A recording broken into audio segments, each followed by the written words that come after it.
Pronto, já viram a nossa vinheta, que é a segunda coisa mais importante, fora eu, não é verdade? Então vamos lá, gente. Como eu falei no início, nós vamos tratar de um tema que faz parte do grande bloco das doenças infecto-contagiosas. E o que são essas doenças infecto-contagiosas? Infecção é toda doença que é causada por um micro-organismo, por um agente biológico, seja um vírus, uma bactéria, um fungo, um protozoário. E contagiosa é a que existe a transmissão de uma pessoa a outra, tá bom? Então, vamos lá. Hoje, o nosso tema vai ser, vamos para os nossos slides, o nosso tema vai ser cólera. A cólera, que é uma doença que hoje ela é até, digamos assim, considerada, eu acho até que ela é negligenciada, justamente porque já matou muito, né? Antes, quando não existiam os tratamentos, nem os antibióticos, em que as pessoas viviam em condições mais precárias ainda de vida, sem saneamento, enfim. Mas vamos lá, é um tema simples, é um tema que é até breve e que, quando é cobrado nas nossas provas, costuma ser de fácil entendimento. Então, vamos lá, cólera. As características gerais. É uma doença, né, intestinal aguda, causada pela enterotoxina do Vibrio cholerae, melhor dizendo. O que é isso, gente? O que isso quer dizer? Enterotoxina. Lembrem-se, isso aqui é a bactéria, mas não é a bactéria em si que causa, certo? A doença. O que realmente vai causar danos é a toxina que ela produz, que essa bactéria produz. Ela vai justamente aumentar, digamos assim, a secreção gástrica, o que causa aquelas fezes diarreicas, tá bom? Frequentemente, isso aqui é bastante importante, é uma infecção assintomática ou oligossintomática. O que quer dizer isso? Ou ela não tem sintomas, né? Assintomática, sem sintomas, ou causa poucos sintomas, que é o quê? Uma diarreia leve. E isso é na grande maioria dos casos, ó, 75% dos casos. Porém, contudo, entretanto, a cólera, ela também pode se apresentar de forma grave, certo? Com uma diarreia aquosa e profusa, com ou sem vômitos, não necessariamente temos os vômitos, dor abdominal e cãibra, justamente que você vai perder muito eletrólitos. E, obviamente, que se não tratada, vai poder levar a óbito, principalmente em idosos, crianças. Sem dúvida, é um quadro bem mais preocupante. Continuando com as nossas características gerais. Então, como eu falei para vocês, é uma bactéria, certo? O víbrio, inclusive, é primo lá da mesma bactéria da sífilis. Existem vários sorotipos. O que é isso? Existem vários tipos de Vibrio cholerae. Só que aqueles que são de importância realmente epidemiológica para nós é o O1 e O139, certo? São esses sorotipos que, de fato, causam as grandes endemias de cólera. O reservatório desse bichinho somos nós, humanos, e o ambiente aquático.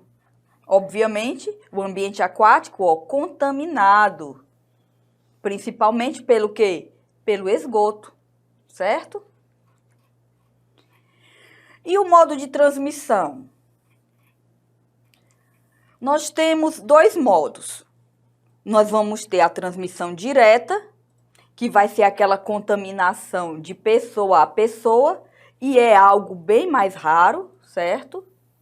É um modo bem mais raro de contaminação, feito de pessoa a pessoa, ou a transmissão indireta, que vai ser aquele modo mais comum, bem mais. Que é justamente o quê? A ingestão de água ou alimentos contaminados. Daqui nós temos vários exemplos, já que é uma bactéria que gosta, de fato, da umidade, né, de ambientes aquáticos. Nós temos aqui, ó, os peixinhos, crustáceos, enfim. Ou a ingestão direta dessa água, mas a gente fala que a transmissão é indireta, né, porque teve esse veículo, ou através de alimentos contaminados. Período de incubação. Até quando, de fato, essa pessoa pode estar contaminada, mas não tem as manifestações. Geralmente, é de 2 a 3 dias, certo? No geral. Só que esse período de incubação, pessoal, ele pode ter uma variação, ó, de 12 horas, entendeu? Até 5 dias também. Então, vai variar muito, né, de uma pessoa para outra, das condições. Só que, isso que eu quero que vocês prestem muita atenção, para casos de investigação epidemiológica, considera-se o período de incubação de 10 dias, tá certo? Casos de investigação epidemiológica, o período de incubação aí já sobe para 10 dias. E o período de transmissibilidade, então até quando essa pessoa ela vai continuar transmitindo a bactéria, a cólera? Enquanto houver eliminação, óbvio, né, do agente etiológico nas fezes, o que ocorre, na maioria dos casos, de 1 a 10 dias após a infecção. Então, de 1 a 10 dias após a infecção, certo? Essa pessoa, esse indivíduo, ele ainda vai estar eliminando a bactéria nas fezes. Aí vamos lá. Para casos de investigações epidemiológicas, foi padronizado, certo? O período de transmissibilidade, ó, de 20 dias. Então, é melhor você pecar pelo excesso, sempre. Digamos assim, é 10 dias, mas, como a gente sabe que existem muitas variações, para evitarmos, né, para sermos realmente precavidos, vamos considerar que esse período de transmissibilidade será de 20 dias após a infecção, tá bom? Para casos de investigação epidemiológica, algumas provas, algumas bancas, elas gostam de colocar isso, viu, gente? Mas para caso de investigação epidemiológica foi padronizado, então nesse caso aqui é período de 20 dias. Cólera, agora as manifestações clínicas da cólera. Quando a gente fala, né, em cólera, vem logo à nossa cabeça justamente o quê? Diarreia. Aquela diarreia forte que o indivíduo tem muitas dores, muitas cólicas abdominais, uma intensa desidratação, mas nem sempre é assim. Como nós vimos, muitas vezes, na maioria dos casos, são o quê? Elas são... a pessoa ela é assintomática, né? Nós vimos. Assintomática, ou então ela tem poucos sintomas, que são os oligossintomáticos. Então, não necessariamente, pessoal, quem está com cólera vai estar naquele estado, né, de diarreia intensa e desidratação. Então, vamos lá, as manifestações clínicas. Vai ter uma diminuição, né, da consistência das fezes. Ou elas estarão líquidas, ou então semilíquida. E vai ter um aumento, certo, da frequência de evacuação. Mínimo de 3 episódios em 24 horas, por até 14 dias. Aqui, obviamente, nós estamos falando dos sintomáticos, tá bom? Estamos falando dos indivíduos sintomáticos. É óbvio que se ele está assintomático, ele não vai ter isso. Pode vir acompanhada de febre, mas veja, é um caso raro. A febre será um caso raro. E pode também ter náuseas e vômitos. Veja bem, pode vir acompanhado de febre, muito raro, náuseas e vômitos. Como eu disse, não necessariamente terão náusea e vômito. E então, veja bem os casos graves, que vão de 10% a 20%. Nós vimos que os assintomáticos e os oligossintomáticos são cerca de 75%. Nos casos graves, aí sim, nós teremos uma diarreia abundante e incontrolável. A pessoa realmente não se segura. Tem que... não consegue realmente ter o controle do esfíncter. E vômitos e diarreias de 1 a 2 litros por hora. Então, esse indivíduo, ele está realmente sofrendo um processo intenso de o quê? De desidratação.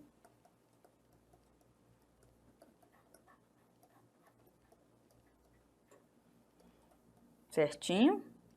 Isso são o quê? Os nossos casos graves. E as complicações? Quem são os indivíduos, as populações que estão mais suscetíveis a ter complicações com a cólera? São justamente, né, as pessoas mais acometidas. O idoso, certo? E claro, o idoso, o sistema imunológico dele, assim como também para ele conseguir sanar, para ele conseguir estabilizar, principalmente uma perda hídrica, é bem mais complicado. Até porque o idoso ele já tem menos água no corpo, né? Nós sabemos que à medida que, quando a gente é bebezinho, nós temos bem mais água, à medida que nós vamos envelhecendo, vai perdendo esse líquido. E que então, se ele, além disso, ainda tem um problema de grande perda hídrica, é claro que a desidratação no idoso vai ser bem mais prejudicial.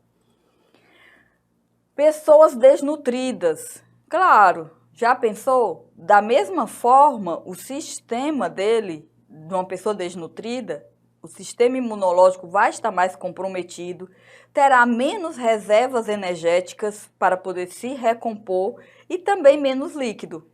Então, da mesma forma que no idoso, também vai sofrer mais. Diabéticos. O diabético, gente, eu nem posso, é até irrelevante, porque parece que diabetes, quanto mais a gente estuda, mais a gente percebe o quanto é prejudicial para tudo, né? Já descobrimos relação da diabetes com a tuberculose e, claro, os diabéticos, assim como com várias outras complicações, quem tem diabetes acaba sofrendo mais. Portadores, né, pessoas que convivem, né, com HIV ou AIDS, por ter aquela questão também do sistema imunológico, né, que vai estar mais em baixa. E os cardiopatas, que devido ter esse processo, nessa perda hídrica, também pode vir a sofrer justamente por essa descompensação cardíaca, de perder, inclusive, eletrólitos, tá certo? Então, vamos lá, as consequências. As principais consequências da cólera vão ser decorrentes justamente da desidratação. E nós precisamos muito de água, né?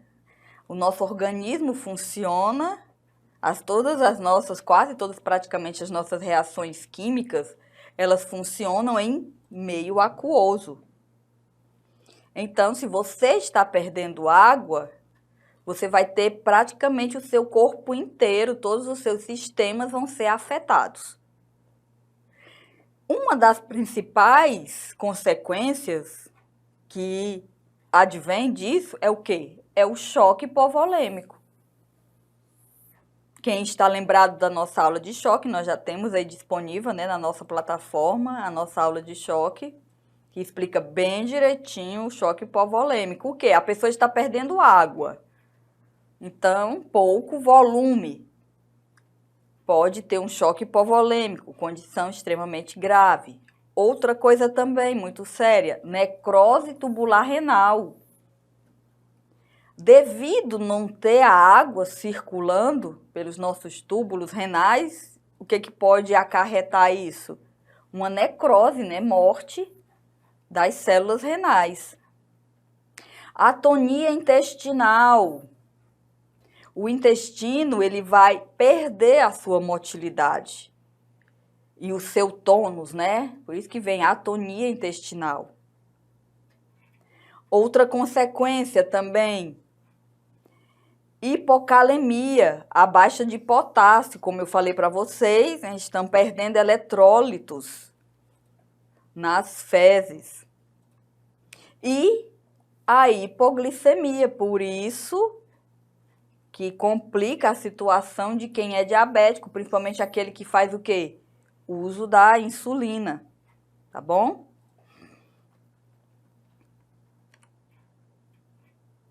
E o diagnóstico, né? Como é que nós fazemos esse diagnóstico da cólera? Existe o laboratorial, além de, claro, né, da investigação epidemiológica também, que isso é muito importante. Saber se essa pessoa ela estava em uma área de risco ou não, se ela estava em uma área que estava tendo surto, por exemplo. Se o indivíduo tem sintomas clínicos e ele ainda está, né, em uma área, em uma zona que está tendo um surto, as chances dele estar com cólera são bem maiores. Mas o laboratorial é o quê? Vai ser justamente ver a bactéria, né? Então, vai ter o cultivo de amostras, né, de fezes ou vômitos. Tanto faz. E o diferencial, o diagnóstico diferencial? Como nós sabemos, várias doenças podem causar diarreia intensa. Então, tem que ser feito esse diagnóstico diferencial. Ele é realizado considerando-se todas as doenças diarreicas. Coleta simultânea de amostra de fezes, tanto para análise viral, bacteriana, como parasitária, porque tanto o vírus como outros parasitas, né, inclusive vermes, também podem causar diarreia. Por isso que é importante fazer esse diagnóstico diferencial. E o tratamento? Primeira providência a ser tomada, né, é uma rápida reidratação, que é mais do que o suficiente para casos de sintomas leves a moderados, que são o quê? 80% dos casos. E nesse caso aqui, a reidratação, ela é feita por via oral, certo? É feito por via oral, que é o nosso famoso soro caseiro, né? Solução de reidratação oral, que é aqui, o açúcar, né? E o sal. Aí vocês perguntam, mas por que tem que dar açúcar e sal para poder reidratar? Porque, pessoal, essa pessoa ela está precisando, obviamente, de água, né? E também de energia, né? O açúcar, ele já vai fornecer, digamos assim, essa energia. E por que o sal? É para a pessoa ficar hipertensa? Não, é porque, de fato, para que essa água seja bem absorvida junto com o açúcar, né? Com a glicose, vejam só, é necessário o sal. Né? Onde o sal vai, a água vai atrás. É por isso que sobe a pressão, né? Que a água, ela, por uma questão de osmolaridade, ela acompanha. E o açúcar também, para ele entrar nas células intestinais, certo? Para ele ter essa passagem liberada, veja só, precisa do NaCl, precisa do nosso sódio, certo? É necessário. Pois é, o sódio abre as portas para que o açúcar entre junto. Não adiantaria fazer sem o sódio, porque não ia ter uma boa absorção, não ia entrar nas células intestinais. Tá bom? E quando a desidratação é grave, certo? Quando ela é grave, aí sim, aí não dá mais para ser só por via oral, vai ser o quê? Intravenoso. Fluidos intravenosos e também, ó, a reidratação oral assim que é possível, né? Caso a pessoa não esteja mais num estado letárgico, você não vai dar água para uma pessoa que está num estágio letárgico beber, não é verdade? Mas assim que possível, ela também deve começar a reposição oral. Continuando aqui, nós vimos aqui, né, a rápida reidratação, só que em casos de desidratação grave, aí faremos uso de antibióticos. Lembrem-se, se trata de uma bactéria, certo? Então, casos de desidratação grave, em que a pessoa tem pelo menos um episódio de diarreia por hora durante as primeiras 4 horas de reidratação observada. Então, a pessoa está tendo a reidratação oral observada, ou então via parenteral, e ela tem um episódio de diarreia por hora durante as primeiras 4 horas. Então, ela vai ter o quê? 4 episódios de diarreia nas primeiras 4 horas. Também pessoas que já têm outras comorbidades, desnutrição aguda grave, gravidez e etc. Também já é recomendado o uso de antibiótico. E o tratamento complementar, né? Reidratação é a base do tratamento, tá bom? A antibiótico-terapia, ele é um tratamento complementar, certo? A reidratação é a base do tratamento para a cólera. E aqui nesse quadro, que eu coloquei aqui para vocês, é justamente especificando, né, os antibióticos utilizados e as posologias indicadas para o tratamento da cólera. Tá bom? Os medicamentos de primeira escolha, caso as cepas locais sejam sensíveis, né, vai ser a doxiciclina, de 300 miligramas, uma dose única, para crianças com 12 ou acima, né, de 12 anos de idade, e adultos, incluindo as gestantes. Caso a pessoa tenha algum problema com a doxiciclina, pode-se usar a azitromicina de 1 grama, né, também dose única. E para crianças menores de 12 anos, vai ser também a doxiciclina, só que aí já não é 300 miligramas, né? Já vai ser 2 miligramas por quilo a 4 miligramas por quilo dessa criança, também dose única. Como opção, será também a azitromicina, só que vai ser 20 miligramas por quilo, no máximo 1 grama, que é a dose do adulto. Também dose única. E a vigilância epidemiológica. O objetivo aqui da vigilância epidemiológica é justamente o quê? Prevenir, né, a ocorrência de casos e óbitos, impedir ou dificultar a proporção, né, e a propagação da doença e detectar, caracterizar e controlar os surtos. Isso também é importante, as bancas também gostam de cobrar isso aqui, notificação. Todo caso suspeito ou confirmado, certo? Não precisa ter a certeza, ele deve ser notificado de forma imediata. Então, é uma doença de notificação compulsória e imediata. Quer dizer o quê? Em até 24 horas, tá bom? Medidas de prevenção e controle. Então, se é uma doença que está muito atrelada a água e alimentos contaminados, quando nós pensamos em prevenção e controle, nós vamos agir justamente nesses quesitos. Então, condições adequadas de saneamento básico, onde os esgotos, né, não fiquem sendo despejados diretamente em rios que são usados tanto para o consumo de água de muita gente, como para lavar roupa, cozinhar alimentos. Hábitos de higiene pessoal, que é o quê? Lavar as mãos, né? Lavar as mãos, inclusive, evita muitas doenças, né? Sabemos disso. E manipulação adequada dos alimentos. Isso quer dizer o quê? Higienizar bem esses alimentos antes de consumi-los. Principalmente verduras e frutas.